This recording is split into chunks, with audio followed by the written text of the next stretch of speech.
ನಿಮ್ಮನ್ನು ನೀವು ಪರೀಕ್ಷೆ ಮಾಡ್ಕೊಳ್ಳಿ. ಯಾವಾಗಲಾದರೂ ಏನೋ ಪ್ರಾರಂಭ ಮಾಡಬೇಕು ಅನ್ಕೋತೀರಾ, ಮಾಡೇ ಇಲ್ಲ. ಮಾಡೋಣ ಮಾಡೋಣ ಮಾಡೋಣ ಮಾಡೋಣ. ಹಾಗಾದಾಗ ನೀವು ಯೋಚನೆ ಮಾಡಬೇಕಾಗಿರೋದು ಹೇಗೆ ಪ್ರಾರಂಭಿಸ್ಲಿ ಅಂತಲ್ಲ, ನೀವು ಅದರ ಎಂಡನ್ನ ಯೋಚಿಸ್ಬೇಕು. Real end. ಎಲ್ಲದಾದ್ರೂ ರಿಯಲ್ ಎಂಡ್ ಯಾವುದು? ಸಾವು, ಡೆತ್. ಯಾವಾಗ ನಿಮಗೆ ಜೀವನ ಮುಗೀತು, ಇನ್ನೇನು ಮುಗಿಯತ್ತೆ, ಸತ್ತೋಗ್ತೀನಿ ನಾನು, ಇರಲ್ಲ ಪರ್ಮನೆಂಟಾಗಿ, ಸ್ವಲ್ಪ ದಿನಕ್ಕೆ ಸತ್ತೋಗ್ತೀನಿ ಅಂದಾಗ ಇಲ್ಲ ಇವತ್ತು ಶುರು ಮಾಡಿಬಿಡ್ತೀನಿ, ಇವತ್ತು ಮಾಡಿಬಿಡೋಣ ಅಂಥೇಳಿ ಡಿಸೈಡ್ ಮಾಡಿ ಪ್ರಾರಂಭಿಸೇ ಬಿಡ್ತೀರಾ. ಅದಕ್ಕೆ ರಿವರ್ಸ್ ಯೋಚನೆ ಮಾಡೋಕ್ಕೆ ಶುರು ಮಾಡಿ. ಆವಾಗ ಏನಾಗುತ್ತೆ, ನೀವು ಕಮಿಟ್ ಮಾಡ್ಕೊಳ್ತೀರಾ, ಪ್ಲ್ಯಾನ್ ಹಾಕ್ಕೊಳ್ತೀರಾ. ಇದನ್ನು ಮುಗಿಸ್ಬಿಡ್ಬೇಕಪ್ಪ, ಇನ್ನೊಂದು ಸ್ವಲ್ಪ ದಿನ ಇರ್ತೀನಿ ಅಷ್ಟೇ, ಅಷ್ಟರಲ್ಲಿ ಇದನ್ನೆಲ್ಲ ನಾಳೆ ಅಂದರೆ ಪ್ರಯೋಜನ ಎಲ್ಲ ಮುಗಿಸ್ಬಿಡೋಣ ಅಂತ ಮಾಡ್ತಾ ಹೋಗ್ತೀರಾ.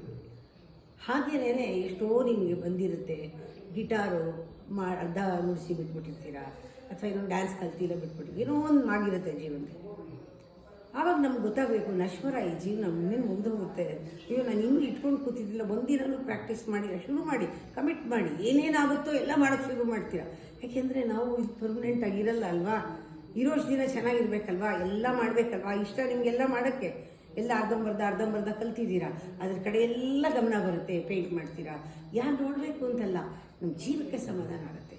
ಏನೋ ಆರ್ಟ್ ಇರುತ್ತೆ, ಹಾಡು ಬರೆಯೋದು, ಹಾಡು ಹೇಳೋದು, ಅಥವಾ ಇನ್ನೇನೋ ಮಾಡೋದು, ಕ್ರಿಯೇಟಿವಿಟಿ ಏನೋ ಒಂದು ರೀತಿಲಿ ಹೊರಬೇಕು.